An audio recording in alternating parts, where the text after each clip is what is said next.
Hello everyone, मैं मिथुन सिंह स्वागत करता हूं आप सभी का। आशा करता हूं आप सभी बहुत अच्छे होंगे। कोल्हान यूनिवर्सिटी के प्रीवियस ईयर क्वेश्चन पेपर को हम लोग देखेंगे। किसका? बीएड सेमेस्टर 1 के प्रीवियस ईयर पेपर को देखेंगे और इसका नाम है कंटेम्प्रेरी इंडिया एंड एजुकेशन।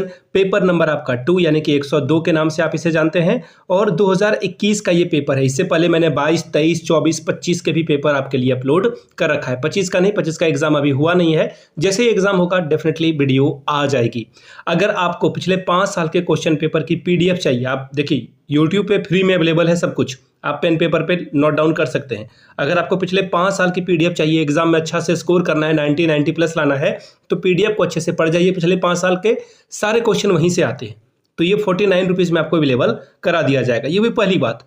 दूसरी बात, अगर आपने नोट्स तैयार नहीं किया है और आपको लग रहा है कि एग्जाम के पहले क्या पढ़ें नहीं पढ़ें, कुछ आइडिया नहीं लग रहा है इंपॉर्टेंट क्वेश्चन क्या है, तो 199 रुपये में आपको सिर्फ इंपॉर्टेंट क्वेश्चन और उसके answer section A, section B, section C. Section E जो कि आपका ऑब्जेक्टिव क्वेश्चन है वो आपको प्रोवाइड कर दिया जाएगा 50 से 60 क्वेश्चन। इसके अलावा आपको सेक्शन बी यानी कि शॉर्ट आंसर टाइप क्वेश्चन वो अवेलेबल करा दिया जाएगा और लॉन्ग टाइप के आंसर क्वेश्चन भी आपको अवेलेबल करा दिए जाएंगे 199 रुपये में। यहाँ से मेरी ईमेल आईडी देख लीजिए, yourmithunsingh@gmail.com पे आप मुझे मेल कर लीजिए। इंस्टा पे हो then do follow me @imithunsingh। WhatsApp कर सकते हैं 7979054474 पे। तो चलिए आगे बढ़ते हैं और 2021 के जो क्वेश्चन पेपर थे, जो पूछे गए क्वेश्चन थे, वो मैं आपके साथ साझा करता हूं। देखिए 3 घंटे का वक्त आपके पास था। 2021 का पेपर है, 80 नंबर आप ओवरऑल यहां से ला सकते हैं। चलिए इतनी बात तो आपको समझ में आ गई है। सेक्शन ए में अगर आप देखोगे तो ये कंपलसरी है और 10 क्वेश्चन आपसे यहां से पूछ लिए जाएंगे, 10 नंबर आपको यहां पर मिलेगा। पहला सवाल देखिए क्या है। Who was the chairperson of the national streaming committee of a national curriculum framework 2005, यानी कि एनसीएफ 2005 के जो है अध्यक्ष कौन थे? ठीक है जी, हिंदी में पढ़ देता हूं क्वेश्चन। राष्ट्रीय पाठ्यक्रम रूपरेखा 2005 की राष्ट्रीय संचालन समिति के अध्यक्ष कौन थे?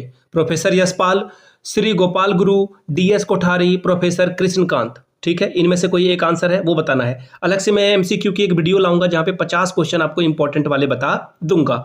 Question number B, political parties in democracy should not be banned because, लोकतंत्र में राजनीतिक दलों को प्रतिबंधित नहीं करना चाहिए क्योंकि democracy can not exist without political parties. राजनीति जो है दलों के बिना लोकतंत्र का अस्तित्व नहीं है, नहीं हो सकता है।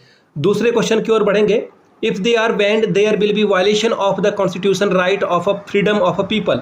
यदि उन्हें प्रतिबंधित कर दिया जाता है तो लोगों के स्वतंत्रता के संवैधानिक अधिकार का उल्लंघन होगा। ठीक है जी। Question number 3, political parties mobilise the public opinion in organisation way, यानी कि राजनीतिक दल लामबंद होते हैं, यानी कि एक जगह जमा होते हैं। जनमत एक संग्रह का तरीका है। या फिर चौथा ऑप्शन है ऑल ऑफ दीज, यानी कि इनमें से सभी जो है इसका सही आंसर होगा। इनमें से कौन सा आंसर इसका सही होगा ये आपको बताना है। क्वेश्चन नंबर सी की ओर बढ़ेंगे। Who said that material and the spirituality knowledge is already present in man covered by a certain of ignorance, यानी कि किसने कहा था कि कुछ अज्ञानता से आच्छादित भौतिक एवं आध्यात्मिक ज्ञान मनुष्य में पहले से मौजूद होता है? प्लेटो ने कहा, विवेकानंद ने कहा, या फिर महात्मा गांधी ने, या फिर टैगोर के द्वारा ये बात कही गई थी? अगला सवाल question number D, value oriented education develops, यानी कि मूल्य उन्मुख शिक्षा विकसित होती है किससे? कल्चरल वैल्यू यानी कि सांस्कृतिक मूल्य। दूसरा है वोकेशनल इफिशिएंसी यानी कि व्यावसायिक दक्षता। तीसरा है कैरेक्टर यानी कि चरित्र। चौथा है ऑल ऑफ दीज यानी कि इनमें से सभी। Question number E, Who among the following Indian thinker has contributed toward the concept of integral education? निम्नलिखित में से कौन से भारतीय विचारक थे किसने समग्र शिक्षा की अवधारणा में योगदान दिया? गुज्जू भाई बडेरा ने, स्वामी विवेकानंद ने, या फिर महात्मा गांधी, यहाँ पे है ऑप्शन, और श्री अरविंदो के द्वारा दी गई है। अगला सवाल देखिए question number F, the fundamental national value have been given in the following. मौलिक राष्ट्रीय मूल्य जो है निम्नलिखित में से दिए गए हैं किसमें से? प्राइम्बल ऑफ आर कॉन्स्टिट्यूशन, हमारे संविधान की प्रस्तावना में। आर्टिकल ऑफ आर कॉन्स्टिट्यूशन, हमारे संविधान के अनुच्छेदों में। Entire of the list of a subject, यानी कि विषय की सूची की प्रविष्टियों में। या फिर ऑल ऑफ द एबव, या फिर ऑल ऑफ दीज, यानी इनमें से सभी।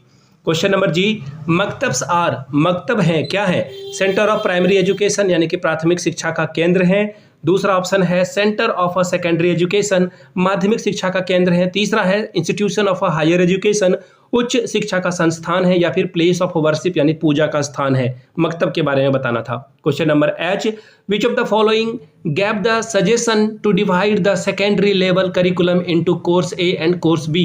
निम्नलिखित में से किसने माध्यमिक स्तर के पाठ्यक्रम को पाठ्यक्रम ए और पाठ्यक्रम बी में विभाजित करने का सुझाव दिया? वुड डिस्पैच ने, हंटर आयोग ने, या फिर हंटर कमीशन ने, वुड एंड एबॉट रिपोर्ट ने, या फिर मुदालियर कमीशन या फिर मुदालियर आयोग ने कहा था इसे। हम लोग आखिरी एमसीक्यू की ओर बढ़ चुके हैं। सेकेंड लास्ट है आपका, a reflective teacher creates classroom situation for. एक चिंतनशील शिक्षक कक्षा का वातावरण बनाता है, कैसे? लिसनिंग द लेक्चर, व्याख्यान सुनना। दूसरा है taking notes from the lecture of a teacher, शिक्षक के व्याख्यान के नोट्स लेना। मेंटेनिंग क्लासरूम डिसिप्लिन यानी कि कक्षा में अनुशासन बनाए रखना। चौथा है promoting interaction between student and teacher, छात्रों एवं शिक्षकों के बीच बातचीत को बढ़ावा देना। क्वेश्चन नंबर जे की ओर बढ़ेंगे, विच of the following can be away for the involving communities. निम्नलिखित में से कौन समुदाय को शामिल करने का तरीका हो सकता है? Monitoring the attendance by the community representative, समुदाय के प्रतिनिधियों के द्वारा उपस्थिति की निगरानी करना। यहाँ पे और ऑप्शंस हैं। दूसरा ऑप्शन है teaching vocational skill to student with support from the community, समुदाय के समर्थन से छात्रों का व्यावसायिक कौशल सिखाना। ऑप्शन ए केवल एक सही होगा। दूसरा बोल रहा है कि दोनों गलत है। तीसरा बोल रहा है कि दोनों सही है। चौथा बोल रहा है कि केवल एक सही है। ये बताना था। अब देखिए मैं थोड़ा बड़ा कर लेता हूं क्वेश्चन ताकि आपको अच्छे से दिखे। ग्रुप बी में हम लोग प्रवेश कर चुके हैं। ग्रुप बी यानी कि शॉर्ट आंसर टाइप के क्वेश्चन। 4 सवाल का जवाब दीजिए, 20 नंबर करेक्ट अगर आपका होता है तो 20 नंबर आप ले सकते हैं। पहला सवाल यानी कि question number 2, discuss the dimension and the indicators of a quality education, गुणवत्तापूर्ण शिक्षा के आयाम और घोतक पर चर्चा करें। Question number 3, write down the downward filtration theory and it's educational implication, अधोगामी निस्संदन सिद्धांत और उसके शैक्षिक प्रभावों पर टिप्पणी कीजिए। एनसीएफ के बारे में बताएं। Discuss the guiding principle of NCF 2005, इसके बारे में बताएं। Question number 5, discuss the factor by which we can get quality education, उन कारकों की विवेचना कीजिए जिसमें हम गुणवत्तापूर्वक शिक्षा को उपलब्ध हो सके या करवा सकें। 5 number. Question number 6, state the objectives of the ancient educational system, प्राचीन कालीन शिक्षा व्यवस्था के उद्देश्यों को इंकित करें। Question number 7, right all the main recommendation of Yashpal committee, Yashpal committee NCF की बात हो रही है। यशपाल समिति के प्रमुख संतुतियों को लिखें। बैग बर्डन जो है, बैग का बोझ कम करना था, लर्निंग बाय डूइंग वगैरह, ये सब आपको पता है। Question number 8, explain in brief the 73rd and 74th the constitution amendment for the decentralisation and Panchayati Raj system, विकेंद्रीकरण और पंचायती राज व्यवस्था हेतु जो 73वें और 74वें संविधान संशोधन है उसको संक्षेप में बतावें। चलिए आगे बढ़ेंगे सेक्शन सी की ओर। सेक्शन सी में देखिए लॉन्ग टाइप के क्वेश्चन आंसर हैं, 12.5 यानी कि 12.5, 4 क्वेश्चन को सॉल्व करना है और 50 नंबर आपको मिलेगा। सबसे इंपॉर्टेंट सेक्शन में हम लोग प्रवेश कर चुके हैं। Question number 9, how can teacher education programme be improved for the capacity building teachers, explain in detail, शिक्षकों की क्षमता निर्माण हेतु शिक्षा कार्यक्रम में सुधार किस प्रकार से लाया जा सकता है, विस्तार पूर्वक लिखें। Question number 10, discuss the educational ideas of Rabindranath Tagore, Rabindranath Tagore के शैक्षिक विचारों को की जो है विवेचना करें। Question number 11, every progressive teachers of a time accepted the intellectual leadership of John Dewey for this discussion their educational thoughts, तात्कालीन समय के प्रत्येक प्रगतिशील अध्यापकों ने जॉन डीवी के बौद्धिक स्तर को स्वीकार किया, इस हेतु उसके शैक्षिक विचारों की विवेचना करें। जॉन डीवी के बारे में आपको बताने के लिए बोला गया है। क्वेश्चन नंबर 12 देखिए, क्वेश्चन नंबर 12 क्या बोला गया है, right in details the educational system of a Muslim period, Muslim काल की शिक्षा व्यवस्था को विस्तार पूर्वक लिखें। Question number 12, what are the main recommendation of a Mudaliar commission, discuss, Mudaliar आयोग के प्रमुख सिफारिशें क्या है, इस पर चर्चा करें। Question number 14, discuss in detail about the Raja Ram Mohan Roy and Brahmo Samaj, राजा राम मोहन राय और ब्रह्म समाज को का जो है विस्तार पूर्वक चर्चा कीजिए। 15वां नंबर में हम लोग आ चुके हैं। 2 पर शॉर्ट नोट्स आपको लिखना है, संक्षिप्त में टिप्पणी लिखनी है।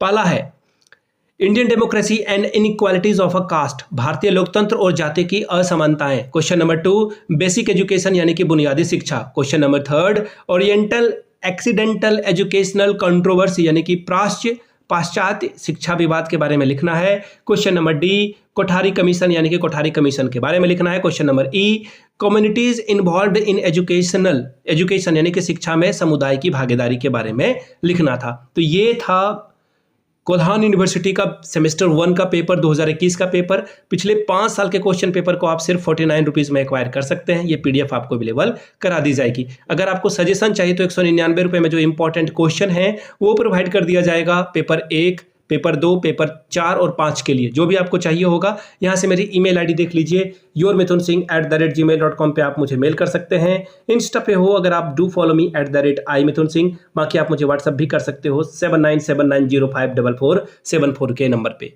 वीडियो को आपने यहाँ तक देखा, प्यार दिया, इसके लिए आप सभी का बहुत बहुत शुक्रिया। Have a good day.